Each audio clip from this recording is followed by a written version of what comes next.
दादा थँक्यू. दादा आज ताईंचा वाढदिवस आहे, शुभेच्छा काय द्याल? मी जसं संघर्ष योद्धा होतो तर संघर्ष योद्धाची ढाल ही माझी धर्मपत्नी होती. तिने यावेळेला मला अनेक वेळा सांगितलं की डोक्यावर बर्फ ठेवा, थोडा साखर ठेवा, कुणावर चिरू नका, निवडणूक तुमच्या हातामध्ये आहे.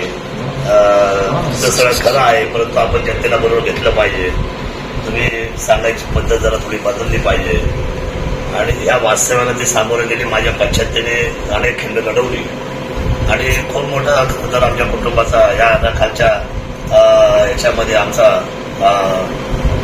सन्मानाचा टक्का घसरवण्याचा प्रयत्न, आमच्या इज्जतीवर घालायचा प्रयत्न काही लोकांनी केला. पण त्याच्यातून आमचं कुटुंब डगमगलं नाही.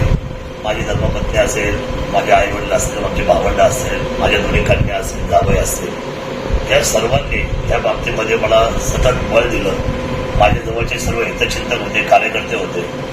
याने कुठल्याही बदनामीला आपल्या मनावर न घेता माझ्यावर तमाम शिवभक्तांनी किंवा माझ्या सहकार्याने माझ्यावर आव्हान वृद्धांनी आणि विषय म्हणजे महिला ज्या तालुक्यातल्या या सर्वांनी माझ्यावर प्रचंड विश्वास दाखवला. आणि म्हणून या निवडणुका आपल्याला ही निवडणूक आपल्याला 100% या निवडणुका आपल्याला यशस्वी करता आली. त्यामुळे मला धन्यवाद व्यक्त केले पाहिजे माझ्या धर्मपत्नीचे की माझ्या पंचायतीने हा किल्ला लढवला आणि या संघर्षाचा लढा तिने जिंकला. पण माझ्या यशाचे गणित जे आहे किंवा माझ्या यशाच्या किंगमेकर जे कोण आहे तर ते माझे सर्वसामान्य केंद्रबिंदू असलेली जनताच आहे. आम्ही दोघंही आमच्या जनतेला श्रेय देऊ. खरे किंगमेकर आमची जनता आहे. ताई आज वाढदिवस आहे. आज मंत्रिपद दादांना मागण्यासाठी शिवजन्मभूमीतून असंख्य मावळे या ठिकाणी आलेले आहेत. काय भावना आहे तुमच्या?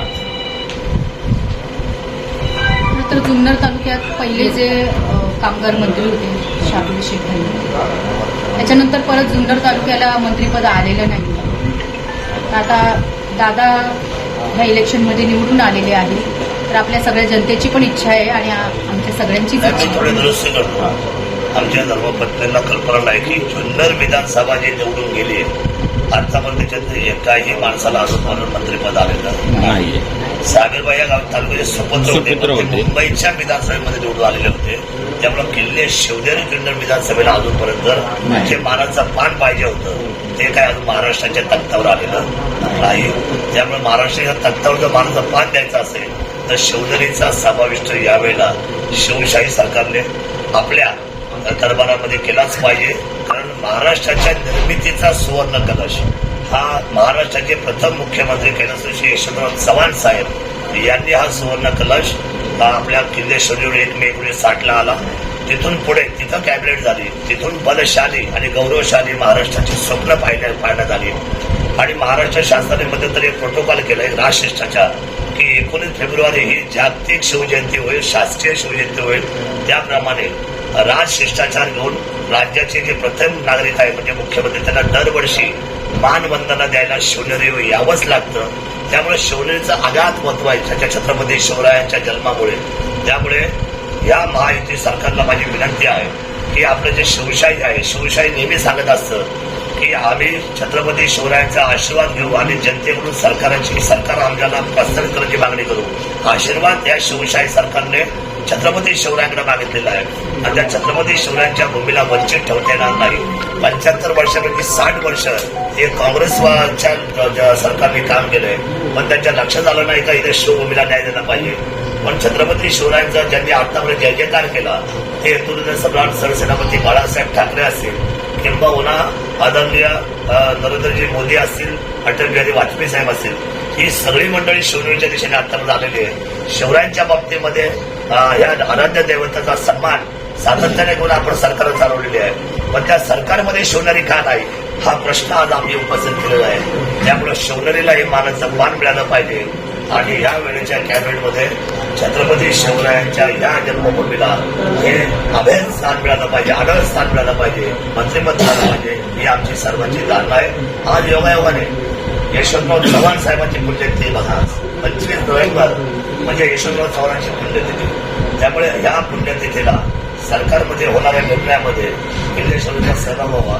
देवेंद्रजींचं सुद्धा प्रचंड प्रेम या मतदारसंघावर आलेले मागच्या जो काही विकास झाला तो देवेंद्रजींनी केला. आणि आता एकनाथ शिंदे साहेबांनी जे चळवळीतून जे राजकारण उभं केलं ते सुद्धा एक प्रचंड शिवभक्त आहे. त्यांच्या नसानसामध्ये छत्रपती शिवरायांचा वारसा आहे. त्यांनी कुठलेही काम करायचं म्हटलं, शब्द द्यायचा म्हटलं जनतेला, तर त्यांनी सांगितलं की मी छत्रपतींची शपथ घेतो. एक छत्रपतीला मानणारी ही मंडळी छत्रपतींच्या असलेल्या गादीला निश्चितपणे न्याय देतील असं मला वाटतं. दादा, तुमचं देवेंद्र फडणवीस साहेबांशी काय बोलणं झालंय का? त्यांनी सगळ्यांशी बोललो आहे, बोलणं चालू आहे, बोलण्याची प्रक्रिया आहे. अजून शासनामध्ये या युतीचं सर्व काही ठरायचं आहे, पण आपण आपली भूमिका सरकारसमोर मांडलेली आहे.